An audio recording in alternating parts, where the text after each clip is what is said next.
국가는 파산했는데 대통령은 세계적인 부자입니다. 아이러니하죠? 마두로 일가가 빼돌린 것으로 추정되는 돈만 무려 100조 원에 달합니다. 이 돈들은 도대체 어디에 숨겨져 있을까요? 스위스 비밀 계좌부터 두바이의 금고까지 베네수엘라에 사라진 국부를 추적하는 여정을 지금부터 함께 시작해 보시죠. 베네수엘라 국민들의 삶과는 너무나도 다른 마두로 일가의 초호화 생활 뒤에 감춰진 잔혹한 진실을 파헤쳐 볼 시간입니다. 이 엄청난 부패의 규모를 이해하기 위해서는 베네수엘라 국영 석유회사 PDVSA부터 살펴봐야 합니다. 한때 베네수엘라 경제의 심장이었던 PDVSA는 국가 수출 수익의 90% 이상을 차지하며 GDP의 거의 3분의 1을 담당했습니다. 세계 최대의 석유 매장량을 보유한 PDVSA는 국민들에게 번영을 가져다줄 무한한 자원이어야 했지만 탐욕스러운 자들의 손에 의해 거대한 비자금의 온상으로 변질되기 시작했습니다. 하지만 이 거대한 국영기업이라는 외피 아래 PDVSA는 점차 부패의 온상으로 변질되기 시작했습니다. 채굴, 건설, 유지보수 계약들은 끊임없이 수십 배씩 부풀려졌습니다. 유령 프로젝트나 실체 없는 페이퍼 컴퍼니를 통해 국고는 끊임없이 약탈당했습니다. 권력을 가진 자들은 자신의 지위를 이용해 부당하게 부를 축적하며 국가의 자산을 개인의 소유로 둔갑시켰습니다. 조사 보고서에 따르면 2004년부터 2014년까지 단 10년 동안 PDVSA에서 부패와 부실 관리로 인해 3천억 달러 이상이 증발했습니다. 이 금액은 여러 국가의 GDP를 합친 것보다도 큰 숫자입니다. 학교, 병원, 인프라 개발에 사용되어야 할 수십억 달러가 소수의 주머니 속으로 사라진 것입니다. 이것은 단순한 절도가 아니라 한 국가의 미래를 송두리째 파괴한 행위였습니다. 횡령된 막대한 금액은 베네수엘라에만 머무르지 않았습니다. 그 돈은 세탁되어 합법적인 자산으로 둔갑해야 했습니다. 이때부터 국제적인 돈 세탁 네트워크가 작동하기 시작합니다.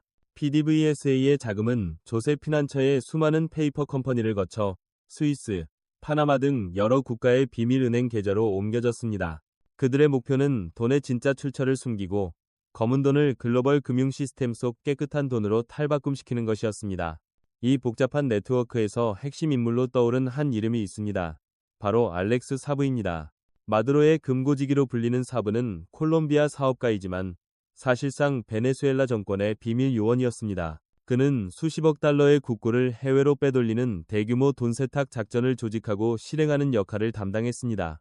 사브는 단순한 자금 운반책이 아니라 마두로의 불법 재정 계획을 총괄하는 브레인이었습니다. 사브는 1년의 정교한 전술을 사용했습니다. 그는 튀르키예, 러시아부터 홍콩에 이르기까지 전 세계의 수백 개의 페이퍼 컴퍼니를 설립했습니다. 이 회사들은 베네수엘라 정부의 식량, 의약품 또는 물품을 터무니없는 가격으로 공급하는 계약을 체결하는 데 사용되었습니다. 그러나 실제 물품은 종종 배송되지 않거나 품질이 매우 낮았습니다. 엄청난 가격 차익은 복잡한 거래를 통해 합법화된 후 베네수엘라 엘리트들의 비밀 계좌로 흘러들어갔습니다. 사브의 네트워크는 단순히 몇몇 국가에 국한되지 않았습니다. 이는 전 세계적으로 광범위한 영역을 포괄했습니다. 튀르키예와 러시아의 은행들은 이러한 불법 거래의 중요한 경유지가 되었으며 홍콩과 아랍에미리트 UAE 또한 불법 자금을 은닉하고 재투자하는 금융 허브 역할을 했습니다. 사브는 법적 허점과 국제 금융 시스템의 불투명성을 악용하여 자신과 마두로 정권의 이익을 위해 거대한 지하 제국을 건설했습니다.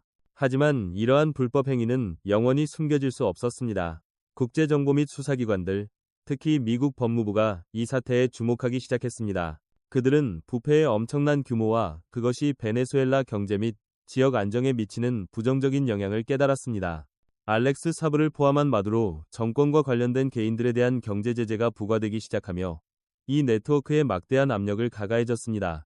이제 숨통을 조여오는 시간의 문제였습니다. 2020년 6월 알렉스 사브는 비밀 비행 중 카보베르데에서 미국의 국제체포영장에 따라 체포되었습니다.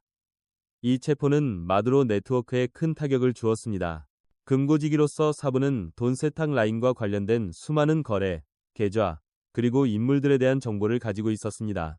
2021년 그가 미국으로 송환되면서 수사관들은 마두로 정권의 가장 깊은 비밀에 접근할 수 있는 문이 열렸고 이는 충격적인 진실을 모두 폭로할 것을 예고했습니다. 가장 큰 부패 통로 중 하나는 CLAP 식량 보조금 프로그램이었습니다. 수십억 달러가 국민을 위한 필수 식량 수입에 할당되었지만 이 계약들은 알렉스 사부의 페이퍼 컴퍼니들과 시장 가격보다 훨씬 높은 가격으로 체결되었습니다. 그 결과 국민들은 여전히 굶주렸고 돈은 부패한 자들의 주머니로 흘러 들어갔습니다. 수사관들은 국제시장에서 약 10달러에 불과한 기본 식료품 묶음이 사부의 회사를 통해 40, 50달러에 구매되었다는 사실을 밝혀냈습니다. 수십억 달러에 달하는 이 차액은 돈 세탁되어 고위 관료들 사이에 분배되었습니다. 이는 가장 가난한 국민으로부터의 노골적인 강탈이었습니다. 사부의 네트워크는 마두로 정부 고위 관료들의 비호 없이는 작동할 수 없었습니다. 이 인물들은 눈을 감았을 뿐만 아니라 계획에 직접 참여했습니다. 그들은 막대한 수익의 일부를 대가로 사부의 활동을 용이하게 하고 내부 정보를 제공하며 보호하여 정권을 조직 범죄 조직으로 변모시켰습니다. 횡령된 돈은 비밀 은행 계좌에만 머물지 않았습니다. 이 돈은 전 세계적으로 호화로운 자산을 사들이는 데 사용되었습니다. 스페인과 플로리다의 고급 빌라, 모나코에 정박된 값비싼 요트, 그리고 조세 피난처를 오가는 개인 비행기까지. 이 자산들은 페이퍼 컴퍼니나 친척 명의로 등록되어 추적하기 매우 어려웠습니다. 고급 부동산 투자는 흔한 돈 세탁 수법입니다. 사부는 베네수엘라 관료들이 마이애미, 마드리드, 파나마시티와 같은 비싼 도시에서 펜트하우스, 해변 빌라, 상업용 부동산을 구매하도록 도왔습니다. 이 거래들은 종종 역외 회사를 통해 이루어져 구매자의 실제 신분과 자금 출처를 숨겼습니다.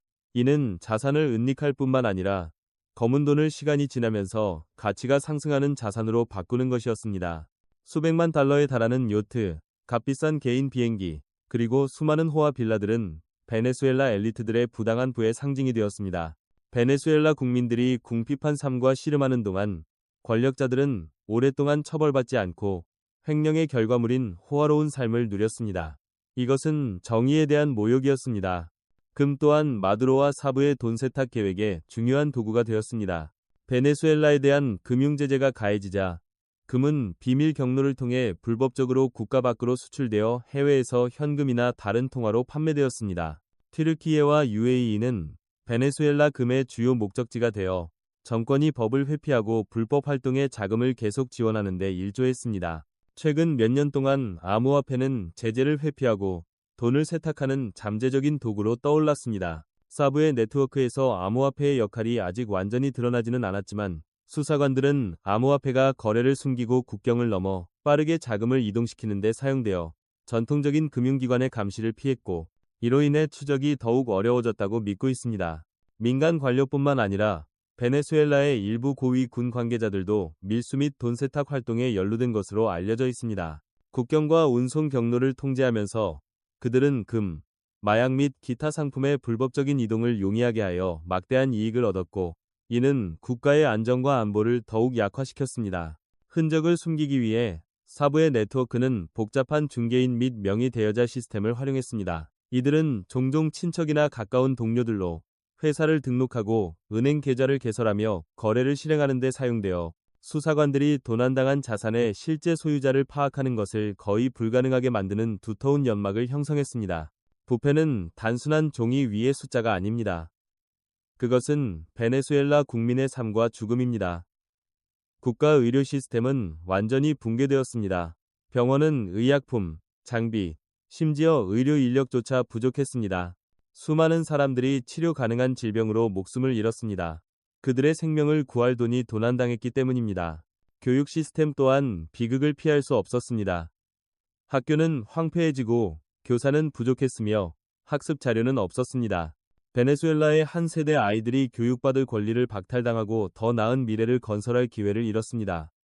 부패는 현재뿐만 아니라 국가의 미래까지 훔쳤습니다. 국가 인프라는 투자 및 유지 보수 부족으로 썩어갔습니다. 정전은 몇 시간, 심지어 며칠 동안 지속되어 국민의 삶을 혼란에 빠뜨렸습니다.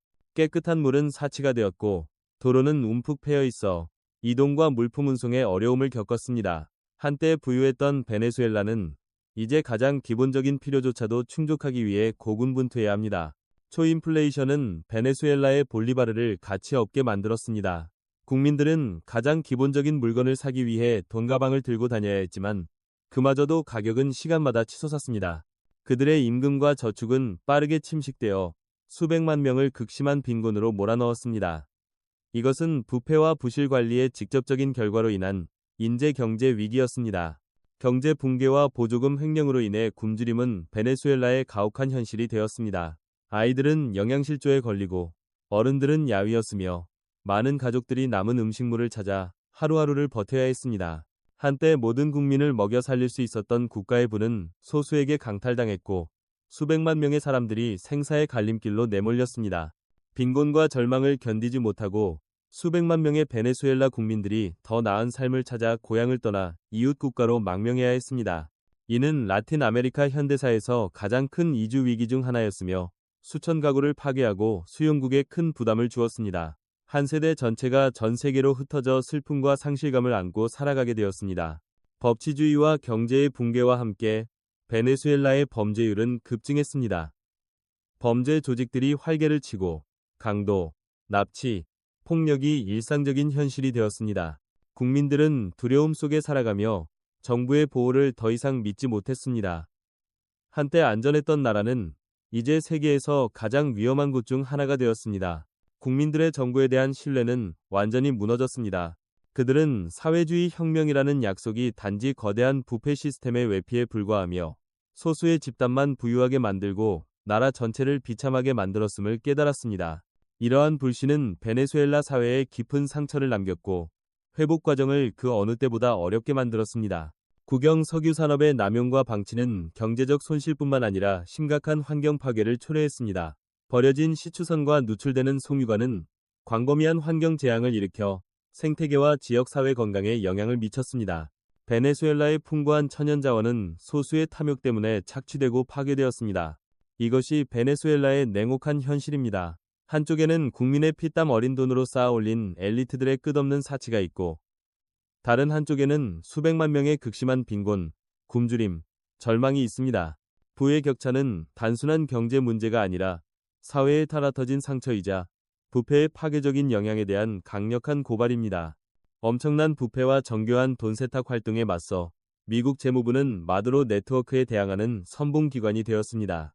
그들은 베네수엘라 정권과 관련된 개인, 기관 및 금융 경로에 대해 일련의 강력한 제재를 가했습니다. 이러한 제재는 자금줄을 차단하고 자산을 동결하며 부패한 자들의 운영 능력을 약화시키는 것을 목표로 했습니다. 미국뿐만 아니라 유럽연합도 목소리를 내고 행동에 나섰습니다. EU 회원국들은 인권 침해와 부패 혐의를 받는 베네수엘라 고위 관료들에 대한 여행 금지 및 자산 동결을 포함한 개별 제재를 부과했습니다. 이는 마두로 정권을 고립시키고 압박하려는 국제적 합의가 점차 확대되고 있음을 보여줍니다. 도주한 부패한 자들을 체포하기 위해 인터폴은 전 세계 경찰에게 수배된 개인들을 추적하고 체포하도록 요청하는 적색 수배, 리드 노티스를 발행했습니다. 알렉스 사브는 이 목록에서 가장 눈에 띄는 인물 중 한 명이었습니다. 이러한 수배는 정의를 회피하는 자들이 전 세계 어디에서도 안전한 피난처를 찾을 수 없도록 하는 중요한 도구입니다. 정부의 노력 외에도 탐사보도 기자들과 비정부 기구 NGO의 역할 또한 매우 중요했습니다. 그들은 용감하게 부패 증거를 폭로하고 불법 자금 흐름을 추적하며 정권의 비밀을 밝혀냈습니다. 그들의 끈기와 용기 덕분에 많은 사건들이 정의를 실현할 수 있었고 베네수엘라 국민들에게 희망의 불꽃을 지킬 수 있었습니다. 이 부패와의 전쟁의 궁극적인 목표는 범죄자를 처벌하는 것뿐만 아니라 도난당한 자산을 회수하는 것입니다. 수십억 달러의 해외 자산을 동결하고 회수하기 위한 복잡한 법적 소송이 여러 국가에서 진행 중입니다. 이것은 힘든 과정이지만 이 돈을 베네수엘라 국민들에게 돌려주는 것은 국가를 재건하고 신뢰를 회복하는 데 필수적인 부분입니다. 충격적인 전개로 미국 법무부는 니콜라스 마두로와 수십 명의 다른 베네수엘라 고위 관료들을 마약 테러 및 돈 세탁 혐의로 기소했습니다. 검찰은 마두로 정권이 콜롬비아 반군 FARC와 협력하여 코카인을 미국으로 밀수하여 베네수엘라를 마약 국가로 만들었다고 주장했습니다. 이것은 부패와의 전쟁을 새로운 차원으로 끌어올리는 매우 심각한 혐의였습니다. 금융제재 외에도 국제사회는 마두로 정권을 고립시키기 위한 외교적 노력을 기울였습니다. 많은 국가들이 그의 정부에 대한 인정을 철회하고 야당 세력을 지지하며 베네수엘라의 민주주의 회복을 지속적으로 촉구했습니다. 외교적 압력은 금융조치만큼 직접적이지는 않지만 국제 무대에서 정권의 정당성을 약화시키는 데 기여했습니다. 그러나 제재를 집행하고 범죄자를 추적하는 것이 항상 쉬운 일은 아닙니다. 돈 세탁 네트워크는 항상 적응하고 법률이 느슨하거나 금융 시스템이 미완성된 국가들을 악용합니다. 거래의 복잡성, 일부 국가의 비협조, 그리고 부패한 자들의 교활함은 전 세계 수사관들에게 큰 도전 과제를 안겨줍니다. 이 대규모 부패와의 전쟁에서 내부 고발자와 비밀 정보 제공자들은 매우 중요한 역할을 했습니다. 그들은 압력과 위험에 맞서 용감하게 증거를 제공하여 수사관들이 비밀을 밝혀내는 데 도움을 주었습니다. 이러한 출처의 정보는 종종 복잡한 네트워크를 해체하고 최고위층을 정의의 심판대에 세우는 열쇠가 됩니다. 초국가적 돈 세탁 네트워크에 맞서기 위해서는 국제협력이 필수적입니다. 여러 국가의 정보, 경찰, 금융기관들은 정보 공유를 강화하고 조사를 조율하며 공동작전을 수행해왔습니다. 오직 글로벌 연대와 협력만이 이러한 정교한 부패 제국을 해체하고 범죄자들을 법정에 세울 수 있습니다. 알렉스 사브는 체포되었을 때 처음에는 미국 수사관들과 협력하기를 거부하며 침묵을 고수했습니다. 마두로의 금고지기로서 그는 너무 많은 비밀을 알고 있었고 그 비밀을 누설할 경우의 결과에 대해 경고를 받았을 것입니다. 그러나 구금 압력, 심각한 혐의에 직면한 상황, 그리고 종신형을 선고받을 위험은 그의 결심을 흔들기 시작했습니다. 수사관들은 사브에게 압력을 가하기 위해 여러 전술을 사용했습니다. 그들은 그에게 불리한 증거를 제시했을 뿐만 아니라 그가 협력하지 않을 경우 그의 가족에게 미칠 심각한 결과들을 강조했습니다. 가명 및 가족 보호 제한은 사브가 자신의 입장을 제고하도록 만드는 강력한 동기가 되어 부패 거래에 대한 극도로 민감한 정보를 공개할 가능성을 열었습니다. 몇 달간의 구금과 내면의 갈등 끝에 알렉스 사브가 미국 정부와 협력 합의에 도달했다는 추측이 돌기 시작했습니다. 이것이 사실이라면 사브는 형량 감형을 대가로 전 세계 돈 세탁 네트워크, 비밀 계좌, 그리고 공범자들의 신원에 대한 자세한 정보를 제공할 것입니다. 이는 마두로 정권에 큰 타격을 줄 것이며 더 많은 체포의 길을 열 수 있습니다. 사브가 협력하기로 결정한다면 그는 다른 누구도 가질 수 없는 귀중한 정보를 공개할 수 있습니다. 이는 페이퍼 컴퍼니의 전체 목록, 모든 조세 피난처에 있는 익명의 은행 계좌, 실행된 복잡한 금융거래, 그리고 가장 중요하게는 뇌물을 받고 네트워크에 참여한 베네수엘라 고위 관료들의 신원입니다. 그는 마두로 정권의 모든 비밀을 풀 열쇠를 쥐고 있습니다. 사브의 협력은 베네수엘라 정치권에 지진을 일으킬 수 있습니다. 장관, 군 장성, 마두로 가족 구성원에 이르기까지 많은 거물들이 폭로될 수 있습니다. 한때는 손댈 수 없다고 여겨졌던 인물들이 이제 수사, 체포, 재판의 위협에 직면하게 될 것입니다. 이것은 단순한 금융사건이 아니라 잠재적인 정치적 숙청이 될 것입니다. 사브는 스위스, 리히텐슈타인, 아랍에미리트 및 기타 여러 조세 피난처의 비밀 은행 계좌에 대한 세부 정보를 제공할 수 있습니다. 그는 또한 자금 출처를 숨기는 데 사용된 수백 개의 페이퍼 컴퍼니의 구조를 잘 알고 있습니다. 이 정보는 수사관들이 도난당한 모든 달러를 추적하고 그 출처와 최종 목적지를 명확히 식별하여 정권의 전체 금융 방어막을 해체하는 데 도움을 줄 것입니다. 알렉스 사브의 증언은 니콜라스 마두로와 그의 정부의 핵심 구성원들을 기소하고 유죄 판결을 내리는데 핵심적인 증거가 될 수 있습니다. 사브가 돈 세탁, 밀수 및 기타 불법 거래에 대해 증언한다면 최고위층의 공모와 부패에 대한 포괄적인 그림을 제공할 것입니다. 이는 마두로를 극도로 어려운 상황에 처하게 하고 무거운 형량과 국제 무대에서의 완전한 망신에 직면하게 할 것입니다.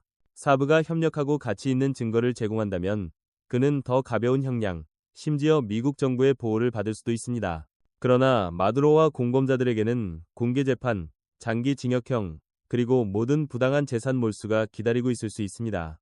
이것은 정의의 큰 승리가 될 것이며 누구도 법 위에 있을 수 없다는 강력한 메시지가 될 것입니다. 알렉스 사브의 경우는 그의 외교관 지위에 대한 논쟁 때문에 훨씬 더 복잡했습니다.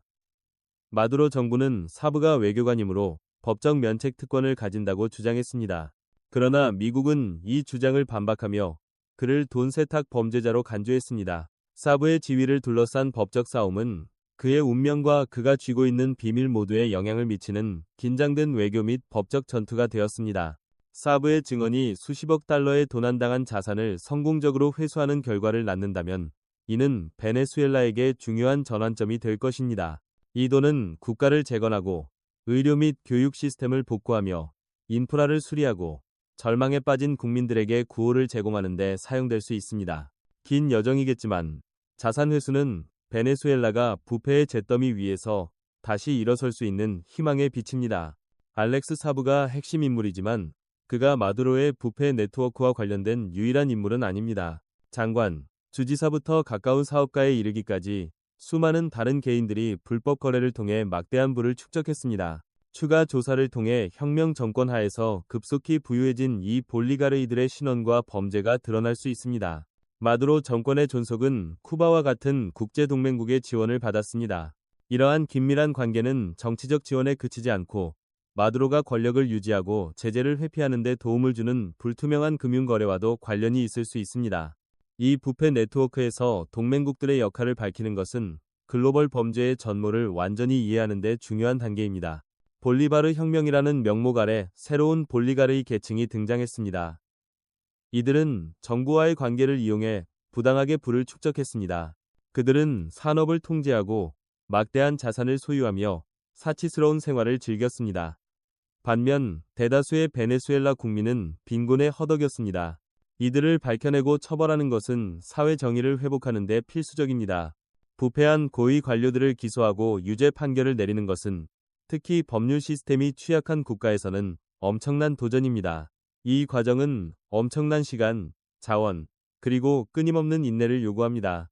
부패한 자들은 종종 범죄를 교묘하게 은폐하고 법적 허점을 이용하여 처벌을 피하며 정의를 실현하는 것을 길고 힘든 싸움으로 만듭니다.